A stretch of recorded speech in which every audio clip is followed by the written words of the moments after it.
So why don't you lead it, since you were always the leader of the Why not? of the focus groups?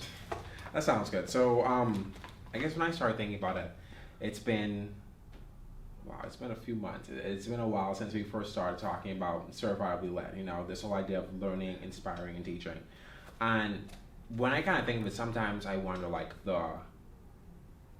where did it all originate, right? It all started out with this whole idea of building skills, if I'm correct, right? Building Yes. skills, building your brand, and all these things. But what I noticed was that we just kind of added, it was one sense to have this interpersonal building of skills, but now taking those skills and putting purpose to it, right? Yes. We're putting a purpose to it, this whole idea of how do we now impact the community? Impact the community by building our skills, building our brand, building our community. Almost just adding that aspect to it. And in our program, we did that through infection control, right? This whole idea of using hand washing as a way of uniting the community against one common issue, and that was people getting sick. So what do you think is some of the major things of the program? What was one big highlight or one reason why you thought the program was important? I always thought the program was important because you can learn while you can teach at the same time. And I have 3 kids, and it was very interesting as they were growing up. I realized that they stopped listening to me a little bit more and more. I hate to say it, admit it, but at one point, I thought to myself, well, you can't take this personally. Your job is to be a father, and your job is to be effective. So what is the best method of getting them to do what is good for them? It doesn't matter if I'm right. It matters if they're effective. Definitely. So I had an example where I was playing squash, and my son was playing squash too, and I was teaching him how to play. I was a little bit better than him at that point, and he would not listen to me at all. He would not listen to me, and it was very frustrating. Then I started thinking, why don't I just talk to the squash pro?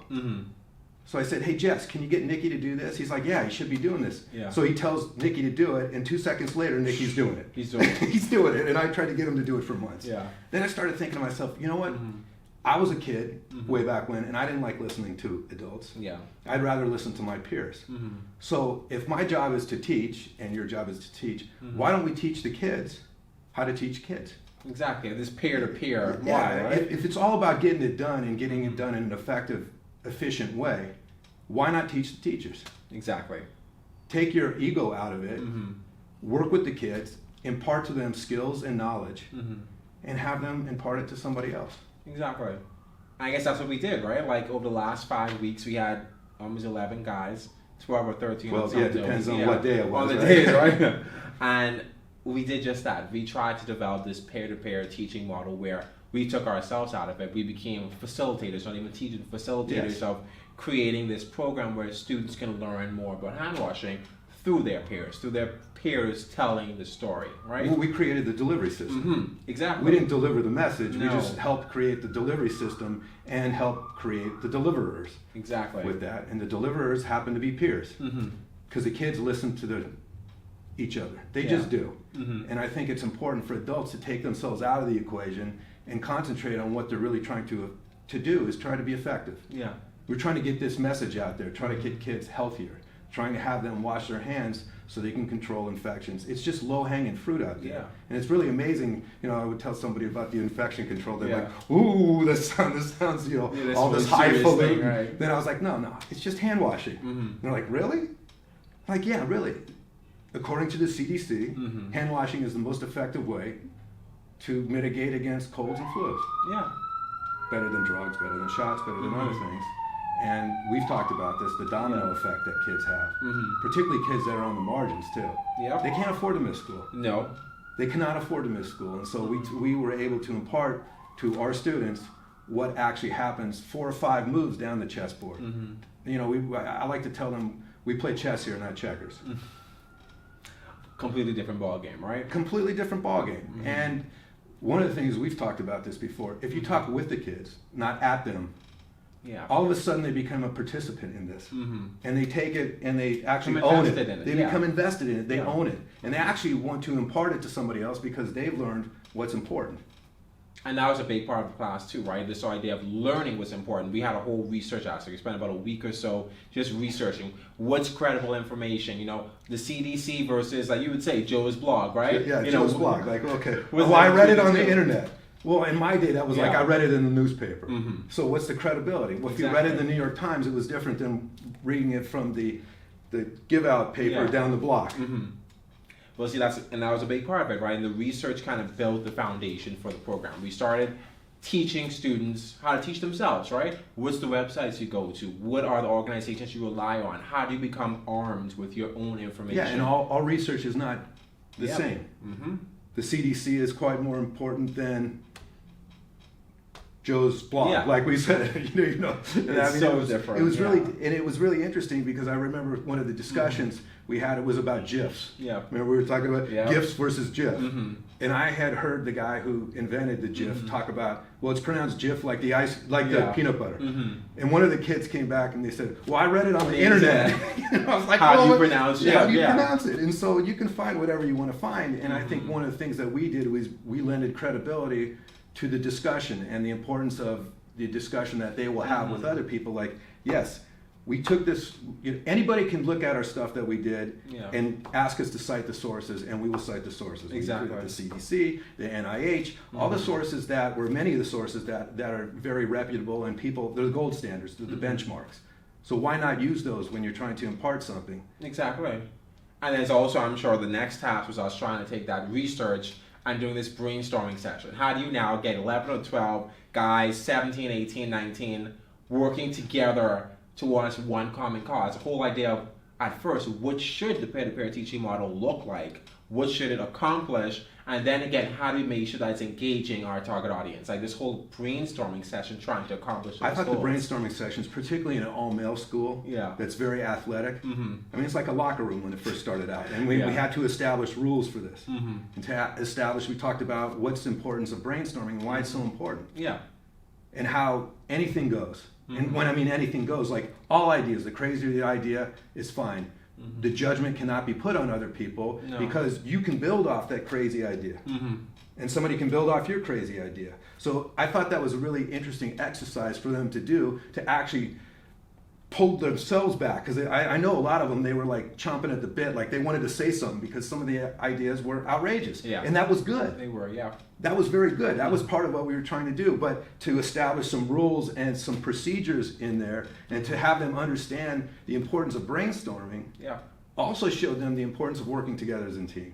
Yeah, and also being aware that everyone's experience kind of shaped their voices. Yes. What I might think might be different from yours because we come from two different places, right? We're going to look at our approach differently. And that's something we also want the students to be aware of, right? I think you bring up a really interesting point is because yes, we don't look the same, we're not from the same thing, but our goals were the same. Yep. And we work together. And we worked together to them. achieve the goals, and I think that was another really good lesson to impart to the kids and also live it too. Yep. They had to see us living it too. We had to live by example with these kind of things. Like we have to be able to say, yeah, I made it a little crazy. That's okay. But our goals when we first started talking about this were the same. And I think in life, if you can have people working on the same goals, but from different backgrounds, they have different views of things. They've seen different things from other people. Yeah. And like to use all that collective wisdom together to try to arrive at a common purpose and a common goal. Yeah. To me, that is one of the most exciting things I think we accomplished this Yeah. month. Was like that was very. That I really was touched by that, to have to see some of the kids work together with this, sort of pull back, 5-10%, not be as aggressive Yeah. as they normally would be, but also to be aggressively thinking in a positive way was really, I don't want to use the word beautiful, but it was beautiful. It really was beautiful to see kids act in a very humane, human way for a common purpose. It was together. It was united. It was really like a good way of uniting them together. And I think they really were able to claim it and then to actually start building upon other people's ideas. And I mean, we changed what we were going to do originally. Yeah, we started out this whole idea of like presentations in each classroom, each student prepping them for, this public speaking idea. But we realized too, like as the world is transitioning, everything's becoming so social media based. How do we now take this information and not only impact St. Benedict's, but impact the world, right? Well, and I think from our research, we saw that because the first week that we were research hand washing videos. Yep. And they were pretty horrible. I mean, well, see, we filled the need, right? I think, and we said that, well, maybe we can get actually a hand washing video, Yeah. infection control video that peers make it that actually speaks to peers. Exactly. And one of the things that we've talked about with our guys is if you don't like it, your peers aren't going to like it. It's true. So you're the audience. So if you don't like it, then it's probably not good. Yeah. And it's interesting because the thing is, we kind of took that researching, that brainstorming, and then made a transition to storytelling where we're now weaving this information, these ideas, and putting it together to tell this story. How do we now present the information to our audience in a way that is engaging, in a way that's informative, but also in a way that's innovative? Because it couldn't be just like any other video we saw. Well, most of the ones we saw were for hospitals, and they were very clinical. And so what we tried to do is take, like, I call it the buffet approach. You take a little here, you take a little there, a little, and then all of a sudden you're cooking this really interesting recipe that you've created that is innovative and it tastes different than something else, but yet people can see the simplicity with it too. Yeah. And I thought that was one of the things that we did very well was we simplified this. Yeah. We really did. Like, all of a sudden we had all this research and this and that. And it was like, okay, guys, let's just funnel this down into getting the storytelling mode down. Like, okay, how do you tell a story? And I thought that was one of the more effective things that we did this month was the storytelling aspect of it. What are they going to have to do when they're in college? They're going to tell stories with essays. They're going to tell stories at work. They're going to tell stories. So it's really about the narrative of storytelling. I heard Steven Spielberg talk once. They said, well, what do you do? He said, I'm a storyteller. Storyteller, yeah. Not a director, not a producer, I'm a storyteller.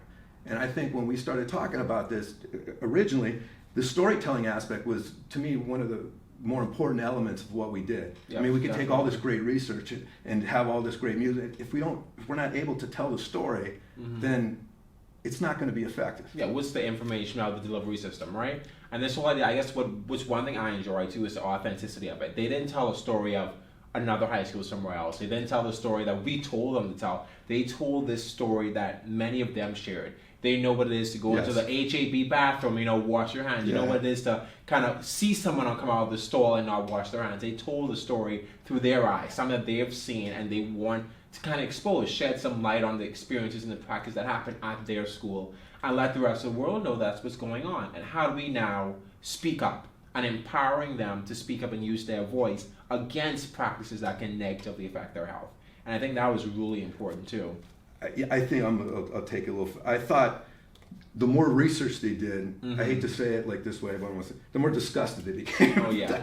And realizing how simple hand washing is, but how yet it's not used very often. I mean, some of the statistics we had in our video, we didn't put a lot of statistics in there. We didn't really need to. But the big one was 2 out of 3 men do not wash their hands after they use the restroom. Yeah, that's striking, striking, disgusting. A lot of things, and I feel like once they got that information and once they found it, and we were guiding them finding it, that they really thought, well, this is an important story to tell. And not only is it important, we actually can tell it, and we actually can tell it and get the outcomes that we want to get too. Or at least we talked about this. This is a faith-based thing, right?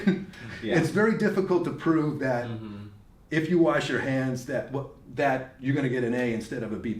It's true. That's very difficult to prove. But we all know that it's the right thing to do. We all know it's a factor that plays a large role. It's a factor, and particularly when you're on the margins too. And so I thought that was really important that they claimed the importance of actually telling the story and telling it in a manner, in a method that is actually effectual. I thought that was one of the better things that we did. Yeah. I'm going to stop this because okay. as